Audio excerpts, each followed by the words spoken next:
नमस्कार दोस्तों, जय माता दी। दोस्तों मैं हेमलता उपाध्याय आप सभी का अपने चैनल पर बहुत बहुत स्वागत करती हूँ। दोस्तों आज मैं बात करने वाली हूँ माघ पूर्णिमा के बारे में। हिंदू धर्म में माघ पूर्णिमा का विशेष महत्व है और यह 12 फरवरी दिन बुधवार को मनाई जाएगी।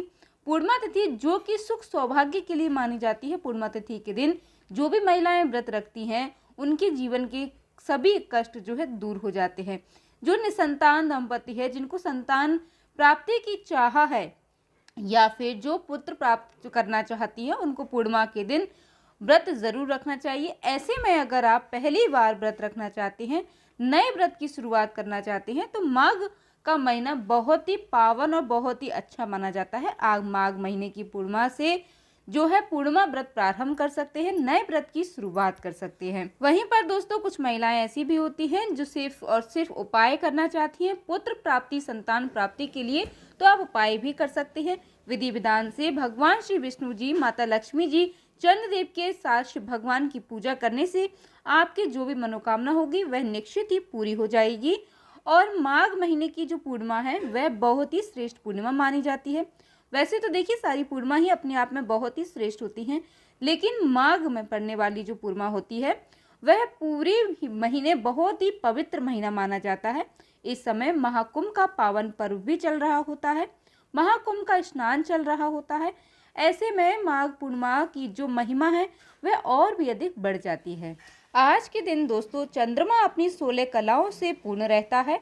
चंद्रमा जो कि हमारे मन मस्तिष्क का कारक है। ऐसे में अगर हम इस दिन चंद्रमा की पूजा करते हैं, भगवान श्री विष्णु जी की, माता लक्ष्मी जी की और भगवान शिव जी की पूजा करते हैं कुछ सरल उपायों के साथ, तो निश्चित ही दोस्तों हमारी वह मनोकामना पूरी हो जाती है। ईश्वर का आशीर्वाद हमें प्राप्त हो जाता है। अभी तक अगर आप संतान सुख से वंचित हैं या फिर आपके घर में पहले से संतान के रूप में कोई कन्या जन्म ले चुकी है, आप चाहते हैं कि आपको पुत्र की प्राप्ति हो जिससे कि आपका परिवार पूरा हो जाए, बहन को भाई का और भाई को बहन का प्यार मिले, तो आज आप इस माघ पूर्णिमा के दिन इन उपायों को कर लीजिएगा। माघ पूर्णिमा के दिन से आप पूर्णिमा की व्रत की शुरुआत भी कर सकते हैं। अगर आप पूर्णिमा का व्रत उठाना चाहते हैं तो आप माघ पूर्णिमा के दिन से जो है पूर्णिमा का व्रत शुरू कर सकते हैं। पूर्णिमा का व्रत करने से दोस्तों पति की दीर्घायु होती है, सुख सौभाग्य की प्राप्ति होती है, हमारे संतान के जीवन में किसी भी तरीके के कष्ट नहीं होते हैं। अगर आपको संतान नहीं है, आप संतान प्राप्ति के लिए प्रयास कर रहे हैं, तो पूर्णिमा का व्रत जरूर रखिएगा। 11 या फिर 12 पूर्णिमा अगर आप लगातार व्रत रखते हैं, अपनी संतान प्राप्ति की मनोकामना के साथ, पुत्र प्राप्ति की मनोकामना के साथ, तो आपकी मनोकामना निश्चित ही रूप से पूरी हो जाएगी, आपके वंश की वृद्धि होगी। ऐसे में माघ पूर्णिमा का जो दिन होता है दोस्तों वह बहुत ही शुभ दिन है। इस दिन आपको क्या उपाय करना है, किस तरीके से करना है, नियमों का पालन क्या करना है, कुछ सरल उपाय है जिसको अगर आप कर लेते हैं तो आपकी मनोकामना बहुत ही जल्दी पूरी हो जाएगी। पति पत्नी है, अगर मिलकर इन उपायों को करते हैं तो और भी अच्छी बात है, नहीं कर सकती तो कोई बात नहीं, पति या पत्नी कोई भी एक व्यक्ति इन उपायों को कर सकता है।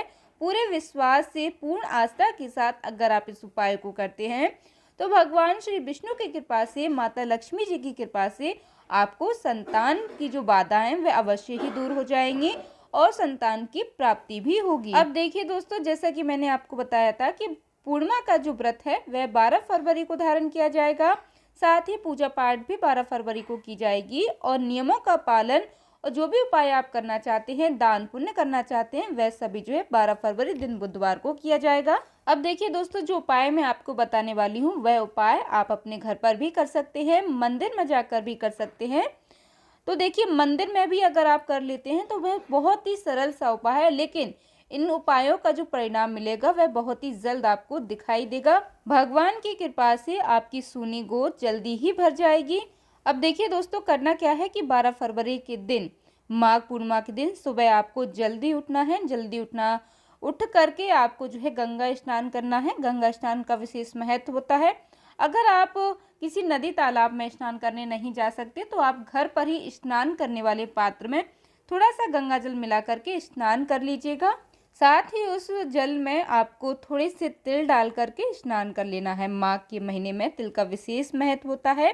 तो सफ़ेद तिल डाल करके, गंगा जल डाल करके आप स्नान ज़रूर कीजिएगा। स्नान करते समय माता गंगा को याद कीजिएगा। माता गंगा का स्मरण करते हुए ही आपको स्नान करना है। जैसे कि हम प्रयागराज में स्नान करते हैं, वैसे ही उसी तरह से आपको स्नान करना है, माँ गंगा का स्मरण करते हुए। स्नान करने के बाद दोस्तों सबसे पहला कार्य आपको करना है, सूर्य भगवान को अर्घ्य देना है। सूर्य भगवान को जब आप अर्घ्य देंगे तो तांबे के लोटे में थोड़ा सा जल आपको लेना है, काली तिल डाल करके, थोड़ा सा गाय का दूध डाल करके और थोड़ा सा सफ़ेद फूल डाल करके, इस तरीके से आपको सूर्य भगवान को अर्घ्य देना है। सूर्य भगवान को अर्घ्य देते समय सूर्य भगवान के मंत्रों का जप जरूर कीजिएगा। इससे आपकी कुंडली में सूर्य ग्रह मजबूत होंगे और पुत्र प्राप्ति के प्रबल योग उसी दिन से बनने शुरू हो जाएंगे। इसके साथ ही आप इस दिन अपने घर पर रहकर तुलसी माता के समक्ष यह उपाय अगर करेंगे तो आपके वंश की वृद्धि निश्चित ही रूप से होगी। आपके घर में जहाँ तुलसी का पौधा है वहाँ पर आपको इस उपाय को कर लेना है। इसके लिए तुलसी के पौधे के पास में आप एक चौकी बिछा लें, उसमें आप लाल या फिर पीले कलर का कपड़ा बिछा लीजिएगा। आप भगवान श्री विष्णु के साथ माता लक्ष्मी जी की मूर्ति या फोटो को विराजित कीजिएगा। अगर आपके पास भगवान की फोटो या मूर्ति नहीं है, माता लक्ष्मी जी की फोटो या मूर्ति नहीं है, तो आप जो है कोई भी स्वरूप है, जैसे कि लड्डू गोपाल जी है, तो आप लड्डू गोपाल जी को चौकी पर विराजित कर लीजिएगा। उसके बाद दोस्तों भगवान के समक्ष आपको एक लंबी बाती का दीपक प्रज्वलित करना है। जब आप दीपक प्रज्वलित करेंगे तो उसमें थोड़ी सी काली तिल जरूर डाल दीजिएगा और अपनी मनोकामना पूर्ति के साथ जो उपाय की शुरुआत करें। अगर आप इस दिन व्रत रखते हैं तो व्रत का संकल्प आपको सुबह ही पूजा के समय ले लेना है।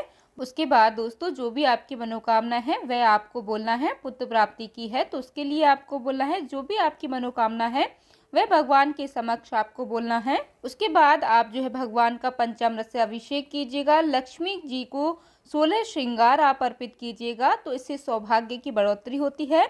और इसके साथ ही आप इस दिन जो है लड्डू गोपाल हैं तो उनको आप माखन मिश्री का भोग जरूर लगाएं। संतान गोपाल मंत्र का जाप आप जरूर कीजिएगा। भगवान विष्णु के समक्ष आप उपाय कर रहे हैं तो विष्णु भगवान को इस दिन पीले कलर के फूल जरूर चढ़ाइएगा। इस दिन हो सके तो थोड़ी सी खीर का प्रसाद आप अपने घर पर जरूर बनाइएगा, क्योंकि पूर्णिमा तिथि पर खीर का प्रसाद लगाने से जो भी हमारी मनोकामना होती है वह निश्चित ही रूप से पूरी हो जाती है। भगवान विष्णु को और माता लक्ष्मी जी को खीर का प्रसाद लगाएं, खीर का भोग लगाएं और उसमें तुलसी का पत्ता आपको ज़रूर शामिल कर लेना है। साथ ही दोस्तों आप तुलसी की माला बना करके अपने हाथों से, अगर आप तुलसी की माला बनाकर श्री हरि विष्णु को पहनाते हैं, लड्डू गोपाल जी को पहनाते हैं, तो संतान प्राप्ति की कामना बहुत ही जल्दी आपकी यह मनोकामना पूरी हो जाएगी।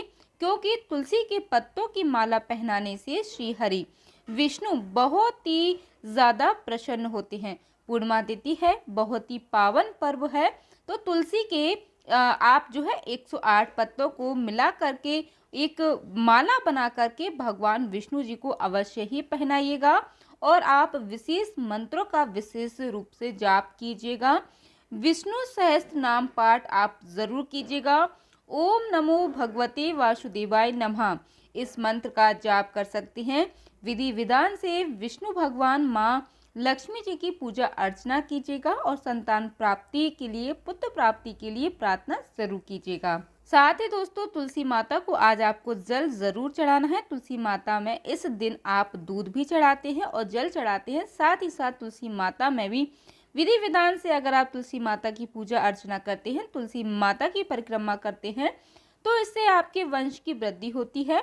अगर किसी कारणवश आप माला नहीं बना पा रहे हैं तुलसी के पत्तों की, तो आप 108 तुलसी के पत्ते गिन लें और आप एक एक पत्ता जो है श्री हरि विष्णु के चरणों में चढ़ाते जाएं। विष्णु सहस्त्र नाम, जिसमें विष्णु भगवान के 108 नाम का स्मरण है, 108 नाम का जप है, तो एक नाम बोलते समय एक पत्ता विष्णु जी के चरणों में चढ़ा देना है। ऐसा करने से भी आपकी मनोकामना बहुत ही जल्दी पूरी हो जाएगी। इसके साथ ही दोस्तों पूजा जब आपकी हो जाए तो आप इस दिन हवन जरूर कीजिएगा। माघ पूर्णिमा के दिन हवन करने का विशेष विधान होता है। अगर आप कोई बड़ा हवन जैसे नहीं कर सकते हैं तो आप जो है गाय का गोबर होता है, उबला होता है, उसको प्रज्वलित कर लें और उसमें आप तिल की आहुति के साथ जो है हवन कर लें। आहुति दे घी और गुड़ मिलाकर के आपको आहुति देना है। अगर आपको ज़्यादा कुछ भी नहीं आता है तो भी आप जो है विष्णु भगवान जी के 108 नाम है उसके साथ आप हवन कर सकते हैं। अगर आप इतना भी नहीं कर सकते हैं तो विष्णु भगवान का नाम लेकर, माता लक्ष्मी जी का नाम लेकर भी आप जो है आहुति कर सकते हैं। संतान की प्राप्ति के प्रबल योग बनते हैं। इसके साथ ही दोस्तों आप माघ पूर्णिमा के दिन पीपल के पेड़ की पूजा अवश्य करें। कहा जाता है, हमारे शास्त्रों में भी बताया गया है कि पूर्णिमा के दिन पीपल के वृक्ष में श्री हरि विष्णु के साथ माता लक्ष्मी जी भी वास करती हैं और त्रिदेव का वास भी पीपल के पेड़ में बताया गया है। तो जो पूर्णिमा तिथि होती है उस दिन आप सुबह चाहे तो सुबह आप पीपल के पेड़ की पूजा कर सकते हैं। शाम के समय अगर आप चाहें तो शाम के समय भी पीपल के पेड़ के नीचे एक दीपक प्रज्वलित कर दीजिएगा, एक दीपदान जरूर कीजिएगा। साथ ही एक मौली का धागा लेना है और आप 16 बार पीपल के पेड़ की परिक्रमा करते हुए मौली का धागा पीपल के पेड़ में बांध देना है और इसके साथ ही ओम नमो भगवते वासुदेवाय नमः इस मंत्र का जाप करना है। संतान प्राप्ति के लिए विष्णु भगवान से, माता लक्ष्मी जी से प्रार्थना करना है। साथ ही दोस्तों आपको थोड़ा सा मीठा जल बना लेना है और उससे जो है पीपल के पेड़ को सींचना है। एक लोटे में जल लेना है, उसमें थोड़ा सा आपको दूध डाल लेना है, मिश्री डाल करके पीपल के पेड़ में आपको जो है जल डालना है, सींचना है। काली तिल डालकर भी आप पीपल के पेड़ में जल चढ़ा सकते हैं। ऐसा करने से पितृ दोष अगर होता है तो वह दूर हो जाता है और ईश्वर की कृपा से आपके वंश में वृद्धि होती है। और पूर्णिमा के दिन शिव मंदिर में जाकर शिवलिंग का भी पंचामृत से अभिषेक जरूर करना चाहिए। यह भी एक बहुत ही अच्छा तरीका होता है। जब आप गाय के दूध से भगवान शिव का अभिषेक करते हैं तो इससे वंश की वृद्धि होती है। इसके साथ ही जो पूर्णिमा का दिन होता है वह चंद्रमा को समर्पित होता है। तो अगर आपकी कुंडली में चंद्रमा जो है कमजोर है, चंद्र दोष है, अगर आपको ऐसा लग रहा है या फिर आपने किसी से अपनी कुंडली दिखवा रखी है कि आपका गर्भधारण नहीं होता है, बार बार मिसकैरेज हो जाता है, इस तरह की कोई भी परेशानी है, आपकी कुंडली में दोष है, तो आपको इस दिन चंद्रमा को अर्घ्य जरूर देना चाहिए। चंद्रमा को अर्घ्य देते समय आपको क्या करना है कि थोड़ा सा जल आपको लेना है, तो उसमें थोड़ा सा कुछ मीठा डाल करके, थोड़ी सी काली तिल डाल करके, चावल डाल करके, सफेद फूल डाल करके चंद्रमा को अर्घ्य देना है। चंद्रमा को अर्घ्य देते समय मंत्रों का जाप करें। चंद्रमा से संतान प्राप्ति, पुत्र प्राप्ति की कामना करें। खीर का प्रसाद आपको चंद्रमा को भोग में भी लगाना है। साथ ही देखिए चावल की खीर आपको जरूर बनानी है, इस बात का ध्यान रखें। मखाने की खीर आप बना सकते हैं और आपको थोड़ी खीर जो है भगवान विष्णु, माता लक्ष्मी जी का भोग जरूर चढ़ाना है, इस बात का भी आप विशेष ध्यान रखिएगा। चंद्रमा को आप जिस खीर का भोग लगाएंगे उस खीर को बाद में जो है प्रसाद के रूप में पति पत्नी दोनों को मिलकर खा लेना है। ऐसा करने से संतान प्राप्ति के योग जो है वह जरूर बनते हैं, क्योंकि खीर का प्रसाद लगाने से और श्री हरि विष्णु चंद्रमा का आशीर्वाद आपको अवश्य ही प्राप्त होता है। उम्मीद करती हूँ दोस्तों कि माघ पूर्णिमा से जुड़ी यह जानकारी आपको पसंद आई होगी। वीडियो अच्छा लगा हो तो बस लाइक करना मत भूलिएगा। साथ ही हमारे साथ जुड़े रहने के लिए, ऐसी ही महत्वपूर्ण जानकारियों को जानने के लिए, हमारे साथ बने रहने के लिए चैनल को सब्सक्राइब जरूर कर लीजिएगा। जय माता दी दोस्तों, धन्यवाद। और हाँ दोस्तों, कमेंट में राधे राधे, जय श्री कृष्णा, भगवान विष्णु जी के 108 नाम में से किसी भी एक नाम को लिखना बिल्कुल भी मत भूलिएगा। एक नाम आप कमेंट में अवश्य लिखिएगा। राधे राधे, जय माता दी।